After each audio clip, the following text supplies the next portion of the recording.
예수님은 어떤 교회를 원하셨는가? 이 질문에 앞서 먼저 우리는 과연 예수님이 오늘 우리가 말하는 의미의 교회를 세우시기를 원하셨는지를 물어야 합니다. 우리가 다 아는 것처럼 예수님은 유대인이었고 또 유대교 신자였지 기독교인이 아니었습니다.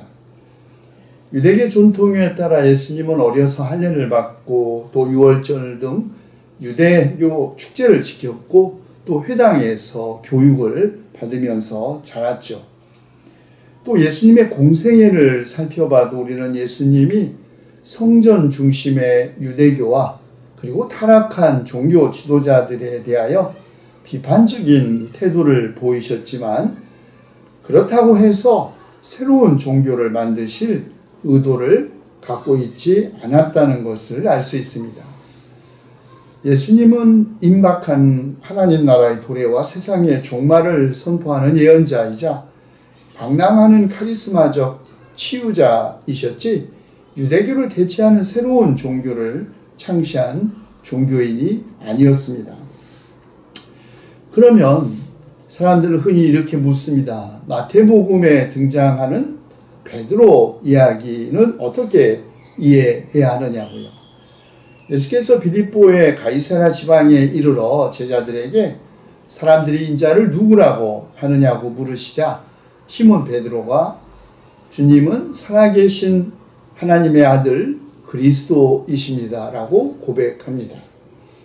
그러자 예수께서 시몬 바요나야 너는 복이 있다. 너에게 이것을 알려주신 분은 사람이 아니라 하늘에 계신 나의 아버지시다. 나도 너에게 말한다. 너는 베드로다. 나는 이 반석 위에다가 내 교회를 세우겠다. 죽음의 문들이 그것을 이기지 못할 것이다. 내가 너에게 하늘나라의 열쇠를 주겠다.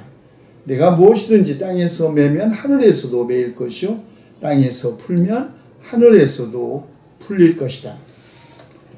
이 말씀만 보면 우리는 예수님께서 교회를 세우시겠다는 의도를 가지셨고 또 베드로라는 제자 이름 위에 교회를 세우셨다 이렇게 주장할 수 있을 것입니다. 그러나 이 말씀은 네 복음서 가운데 오직 마태복음서에만 등장합니다. 또 마태복음서는 기원 후 80년에서 90년 사이에 기록된 것으로 추정됩니다. 다시 말해 예수님께서 돌아가신 지 50년 혹은 60년이 지난 후에 기록된 것을 감안한다면 그래서 학자들은 마태복음에 있는 이 말씀이 사실은 예수님께서 하신 말씀이 아니라 교회가 세워진 후에 덧붙여진 말씀이라는 데 의견이 일치하고 있습니다.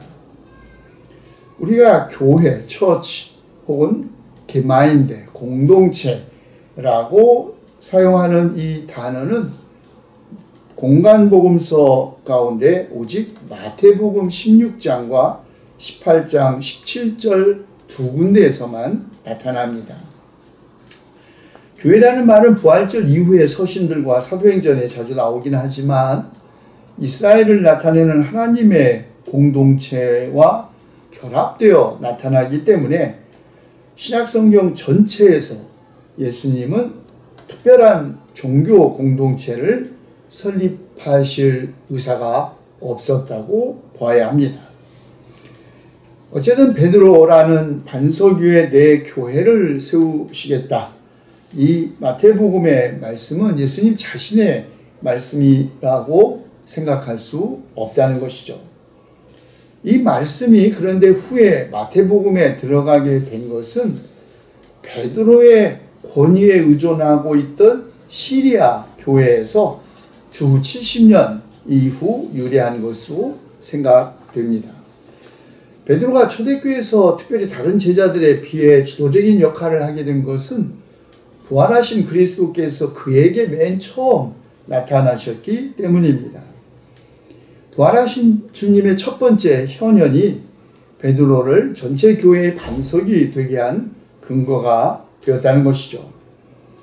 요한계시록 1장 18절과 3장 7절을 상기시키는 하늘나라의 열쇠에 대한 말씀도 교회는 죽음의 세력에 의해서 극복당하지 않는다는 것을 의미하고, 바로 그 점에서 이 사건도 부활절 이후에 부활 경험의 결과로 덧붙여진 것이라는 것을 알 수 있습니다.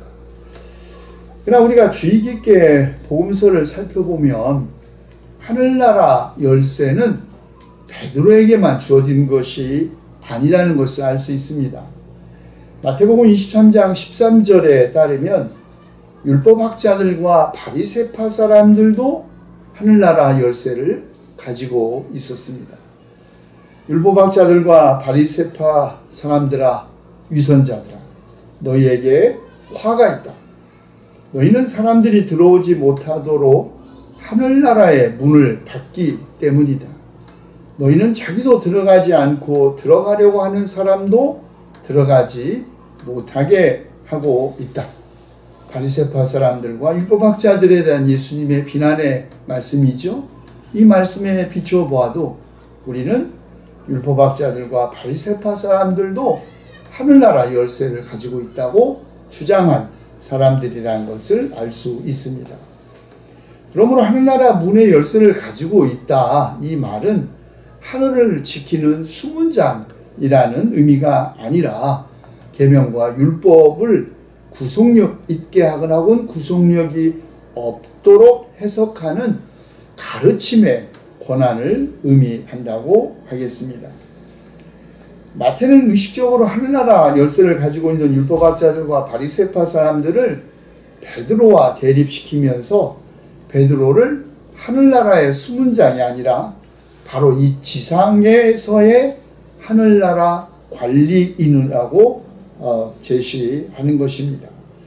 다시 말해 이 지상의 교회 안에서 가르쳐지는 이 모든 것은 하나님 앞에서도 하늘나라에서도 효력을 갖는다는 것을 의미하죠. 오늘 우리가 생각하는 의미의 그리고 그런 형태의 교회는 그러므로 예수님의 부활 후 오순절 성령 강림 사건과 함께 비로소 시작되었다고 할 것입니다. 성령 체험은 방언, 곧 외국어를 말할 수 있는 은사로 시작되었죠. 이것은 선교, 특별히 이방인 선교를 위한 은사였습니다. 그리고 누구든지 그가 이방인이었건 혹은 유대인이었건 주님의 이름을 부르는 사람은 구원을 얻는다. 사도행전 2장 21절의 말씀이죠. 이것이 초대 그리스도인들의 핵심 메시지였습니다. 우리가 교회라는 단어로 번역한 헬라어는 본래 에클레시아입니다. 에크라는 전치사와 칼레오라는 동사로 구성되어 있습니다. 칼레오는 부른다 라는 뜻이고 에크는 무엇으로부터 라는 뜻입니다. 그러므로 에클레시아는 무엇으로부터 부름을 받아 모인 사람들, 공동체를 뜻합니다. 그런데 그리스 세계에서 에클레시아라는 이 단어는 남성 시민들의 모임이라는 민회의 성격을 가진 것이었습니다. 다시 말해 오직 남성, 그것도 자유시민 남성으로만 구성된 단체였던 것이죠. 여성, 어린이, 노예, 이방인들은 참여할 수 없었습니다. 그런데 초대교회가 이 에클레시아라는 단어를 도입하면서 예수 그리스도의 부름을 받은 모든 사람들의 공동체라는 의미로 사용한 것입니다. 그래서 바로 이 결정적인 차이, 그리스에서 통용되던 에클레시아 개념과 초대교회가 자신을 에클레시아라고 불렀을 때의 가장 근본적인 차이, 그것은 교회 안에는 남녀노소, 유대인과 이방인, 자유인과 노예 사이에 아무런 차별이 없었다는 것입니다. 초대교회 이런 특징, 물론 예수님의 가르침에 근거한 것이죠. 제자들 사이에 누가 가장 큰 사람이냐는 말다툼이 벌어졌을 때 주님은 너희 가운데 가장 큰 사람은 가장 어린 사람과 같이 되어야 하고 또 다스리는 사람은 섬기는 사람과 같이 되어야 한다. 누가 더 높으냐? 밥상에 앉은 사람이냐? 시중 드는 사람이냐? 밥상에 앉은 사람이 아니냐? 그러나 나는 섬기는 사람으로 너희 가운데 있다. 그렇게 말씀하셨고 그 섬김의 길을 가기 위해 예수님은 마침내 자기 목숨을 내놓으셨죠. 그러므로 만약 오늘 우리가 예수님은 과연 어떤 교회를 원하셨는가? 라는 질문을 제기한다면 그의 대답은 명백합니다. 누구든지 차별 없이 섬기는 교회. 그런 교회를 예수님은 원하셨죠. 유대인이든 이방인이든 부자든 가난한 사람이든 건강한 사람이든 병든 사람이든 남자든 여자든 어른이건 아이이건 피부색과 종교, 정치적 신념, 성 정체성 등 무엇이건 또 어떤 형태건 인간을 분리하고 차별하고 억압하는 장벽이 없는 평등하고 공의롭고 평화로운 공동체, 바로 그런 교회를 예수님은 원하셨습니다. 그러나 사랑하는 성도 여러분, 이런 교회, 예수님이 세우시기를 원하셨던 교회, 2000년이 지난 지금까지 사실 완성된 것이 아닙니다. 지상의 교회는 여전히 순례 공동체입니다. 예수님이 꿈꾸셨던 교회, 어쩌면 예수님이 재림하실 때까지 이 세상 안에서 우리가 볼 수 없을지 모릅니다. 그러나 이 모든 허물과 죄악에도 불구하고 지난 2000년 동안 교회가 저질러 왔고 지금도 저지르고 있는 그 허물과 죄악에도 불구하고 교회는 예수 그리스도의 몸을 구성하는 지체입니다. 예수 그리스도와 결합되어 있으면 살고 떨어져 있으면 죽는 공동체이죠.